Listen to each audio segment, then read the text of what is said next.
Some breaking news this hour as a small plane has just crashed into the Potomac River here in Washington near the Ronald Reagan Airport just outside Washington, D.C. That's according to the D.C. Fire Department. As you can see here, fire boats are now on the scene, and Reagan National Airport says that all takeoffs and landings from the airport have been halted for now as emergency personnel are responding to the situation that is unfolding. We're just learning new details, and I want to get to CNN's Pete Muntean. Pete, first off, what can you tell us? What do we know about the size of this aircraft or just what happened here? This is developing by the moment, Caitlin, and it sounds, at least according to the preliminary data from Flight Radar 24, one of the big flight tracking sites, that this may have been a regional jet operated by PSA Airlines that would have been a code share with American Airlines, meaning you buy a ticket on American, the flight is operated by PSA.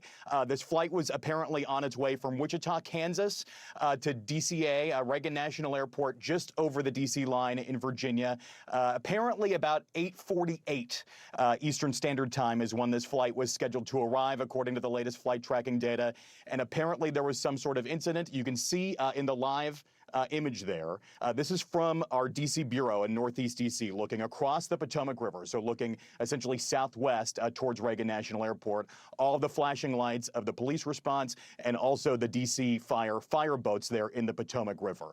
The good news here is that this is, we've broken the cold streak here in D.C., so the water temperatures are not as frigid as they were. It was a relatively warm day here in Washington, D.C., so that will aid rescuers and response crews as they're trying to get to the scene. But Reagan National Airport, one of the busiest airports in the country. Apparently this flight, according to the flight tracking data, was coming in from the south. That's called the Mount Vernon approach into Reagan National Airport, landing on runway 1 at Reagan National Airport, which is to the north. That's the busiest single runway in the national airspace system. A lot of folks still finding out about this. We have calls out to the Federal Aviation Administration, the National Transportation Safety Board, American Airlines, and beyond. Right now, we're just getting very early preliminary information from the Metropolitan Washington Airport Authority itself, which operates Reagan National Airport. They say there is an incident at the airport right now, but things are still developing all the time, and we're trying to figure out exactly what the circumstances were here. If this was a crash of a commercial airliner, that has not happened in the United States in about 15 years. The last major crash of a commercial airliner in the U.S. was the Colgan Air crash of 2009, left an indelible mark on aviation, left sweeping regulatory changes that are still being dealt with in aviation to this day. It is a really, really, really busy slice of airspace. And I can tell you, as a pilot, as a flight instructor, as somebody who has a small airplane at an airport not too far away from Reagan National Airport, it is a very restricted piece of airspace, but it's also very busy with commercial traffic, also very busy with helicopters, not only from local law enforcement, but also military and government agencies. We just saw in D.C., if you've ever spent a long time in the District of Columbia, you know that helicopters are a way of life here. So there are some now big questions here about the busyness of the airspace and what exactly took place here. We don't want to speculate. We want to rule things out. But right now, we're just finding out very preliminary information about what has taken place here at Reagan National Airport. Very clearly an incident, and very clearly an incident with an incredible police and fire response. And just on the helicopters, I mean, there's literally a Twitter account dedicated to what helicopters flying where, because there are so many flying in U.S. airspace. Marine One flies over the Potomac, to be clear, as well. That's that flight pattern. But on this plane specifically, is it a passenger plane? And if so, how many passengers does it fit exactly? This is what we think, according to the preliminary flight tracking data. And I'm going to underscore again and again, this is preliminary. That this flight was a Canadair regional jet. I'm just going to pull up the data again. A CRJ is what they're called. You've probably been on them before. They operate the regional flights for major airlines between smaller airports and larger airports. They're a very common sight at Reagan National Airport. It looks like this was a CRJ 700. So that is a larger, longer regional jet. Seats about 60 or 70 people or so. I'd have to check on it. I'm sure somebody will also check me on that who's watching right now. So this could be potentially very significant.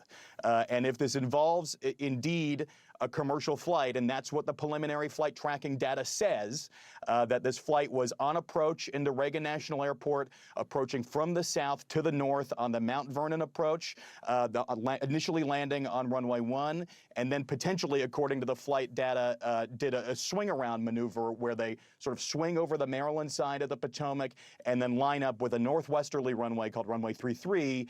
That's a pretty common thing for these smaller regional jets to do. It's something, a maneuver that can be very tricky at times. This, of course, happened at night, which makes things a bit more complicated, not only for the pilots who were flying this airplane, but also for rescuers. It is very, very dark on the Potomac, and it is. I was out just a minute ago. It seemed like mostly a moonlit night, or mostly a moonless night, which makes things even harder for them to respond to this right now. You can see the lights and the major response out there. It's a little hard to make it out, but that is the Wilson Bridge off in the distance. If you're familiar with the D.C. area, that is the bottom side of the Beltway. So we're looking towards Virginia right now. This happening essentially on the shores of the Potomac in Arlington, Virginia, just over the D.C. line. Yeah, and Pete, just the airport was not allowing takeoffs or landings. We are now hearing from an FAA advisory that Reagan National Airport is closed due to an emergency. And as you noted there, you can see this massive response here. And from this angle, this camera from the DC Bureau, I mean, just to give everyone a heads up, we're about a 15-minute drive from Reagan National here at the Bureau. And that just shows you, we can see just how overwhelming this response is right now. And as you noted, I mean, this is not something that has happened in decades. If so, as we are still waiting to learn more details. Commercial aviation worldwide, and especially in the United States, is incredibly safe. And in the U.S., it is really the gold standards that other countries follow when it comes to our regulatory framework that essentially protects lives. And the rules in aviation are essentially written in blood. And there were times in aviation where there were major spates of accidents and major fatalities over and over again. And aviation really did clean up its act through the 90s and beyond. If it is a significant incident, and we really do not know a lot right now, could really mark the end of an incredible safety streak for commercial aviation in the United States. I just checked, and a CRJ 700 like this seats between 66 and 78 people. Wow. So it's not the small. We've called it a small airplane on our air, and our initial copy here internally at CNN and beyond, that this was a small airplane.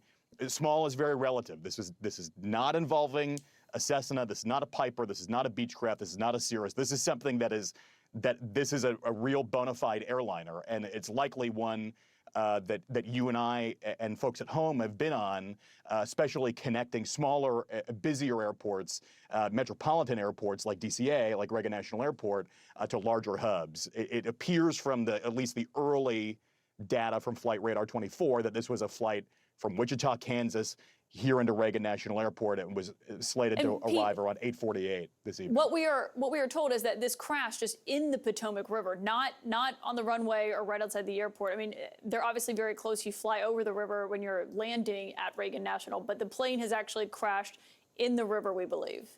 Yeah, that's the initial thinking, and a rescue effort in the water would be incredibly difficult, especially given the darkness of the hour and the fact that it is so cold. And there has been a track record, a history here. Someone's going to have to check me on this as well, but in the early 80s, I think in 82, Air Florida Flight 90 crashed on takeoff from Reagan National Airport on runway 1. Back then it was a different number, but taking off to the north, the pilots were in a bit of a rush. It was snowing out, and they hit the 14th Street Bridge between Virginia and D.C. It was a very perilous, cold, frigid day in January, and only a few people on that flight survived. It really makes things much compounds the risk here and the danger incredibly high, because this happened in the water and not to mention at night. So we're still sort of getting more details here to figure out exactly the circumstance here. Yeah. But this did, if it indeed involve a commercial airliner, this would it'd be awful. Yeah, and this is a flight that took off at about 6:20, just before 6:30 Eastern time from Wichita. 5:20 their time, was on its way here to Reagan National Airport. Pete Muntean, as you continue to talk to your sources, obviously let us know what they're saying as they're continuing this research, as we're looking into this and just getting the sense of what exactly this looks like. Pete, I mean, you're so well versed in this. What does a rescue effort like this, where do they even start as they're trying to get an assessment? How are they having comms with flight control, with either the pilots who were on that plane or, at the tower at Reagan National Airport? What does that look like? You have to feel for the air traffic controllers involved here. They do a very hard and very stressful job. Many of them are working mandatory 6-day weeks on 12-hour shifts. They are oftentimes very helpless when something like this happens. They're sort of confined to the tower. The tower there at Reagan National Airport has an incredible view, not only of the airport itself, the 3 main runways at National Airport, although one runway is the primary one, but they also have a great view of Washington and of the Maryland side of the Potomac.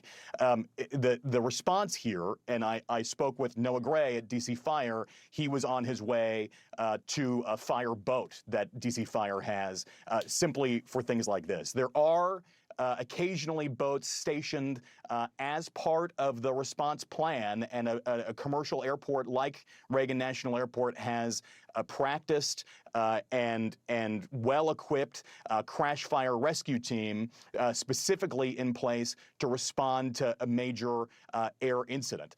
So they also, because it is the Potomac, and the airport is right on the banks of the Potomac. It is mostly built on infill. It was built primarily in the 30s and 40s.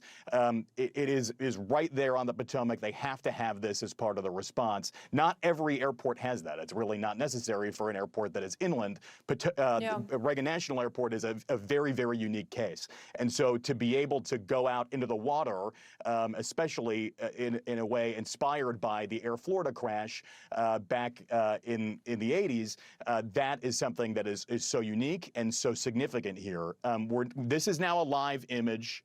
Yeah, this is from an affiliate, Pete. What are you saying? I mean, this is WUSA. obviously much closer. What can you see in this as we're looking at this response, and just how large this response is from what they prepare for as they do that? I'm happy we've taken it full. In the distance there, you can see Crystal City, Virginia there.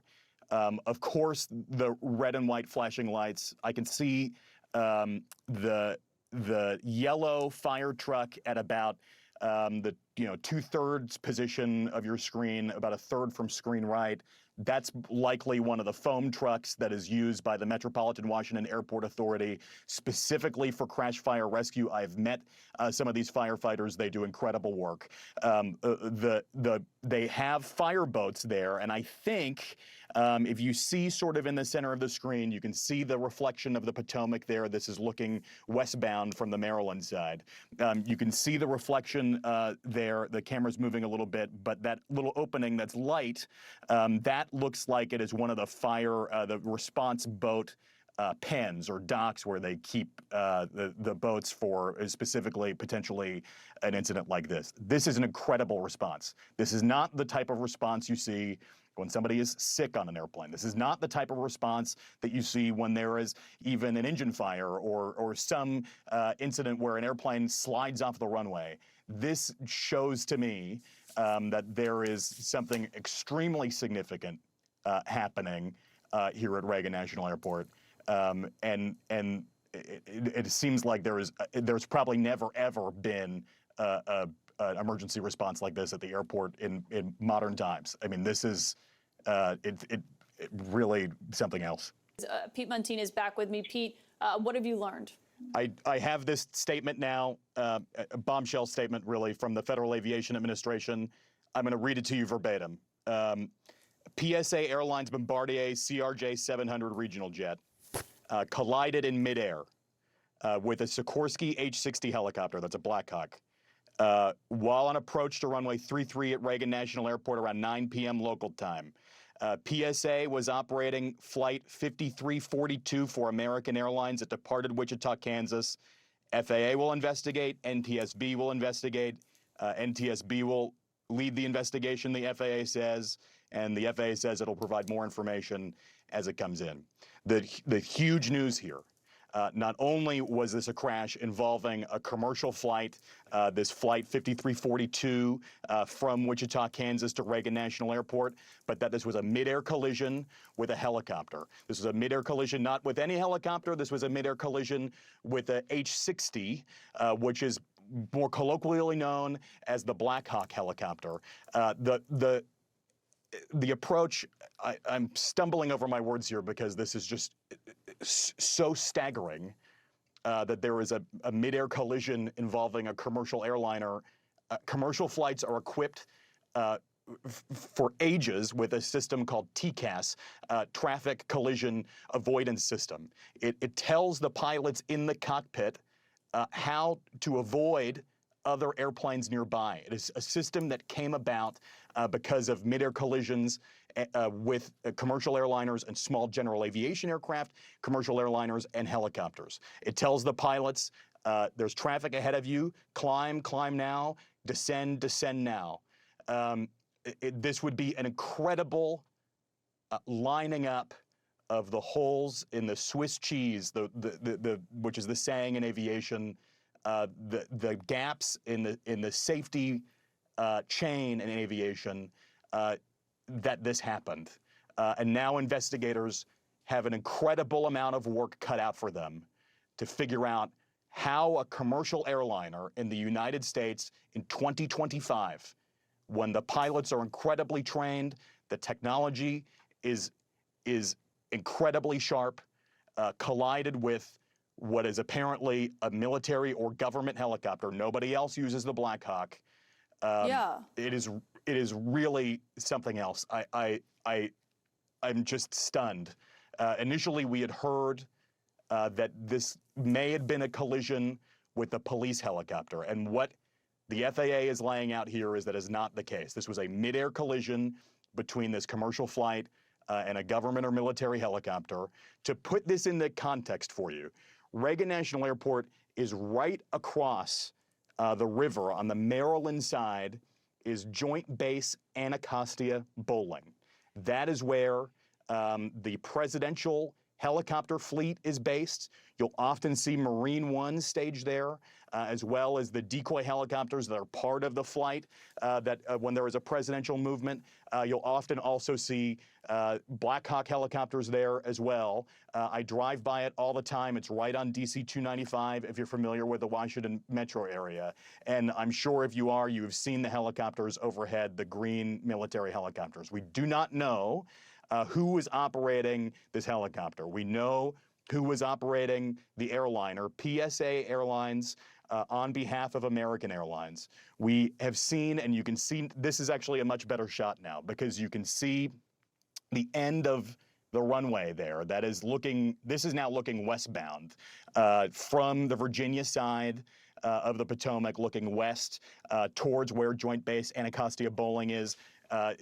Reagan National Airport is closest to us there. You can see the runway lights emerge from above the graphic there towards the center of your screen. And then, of course, the police, fire, EMS, crash fire rescue response there on the west, that is the eastern shore, the west edge of the Reagan National Airport property. You can see some boats in the water there, and that's one of likely the DC fire boats that we've just taken the live shot of from WUSA.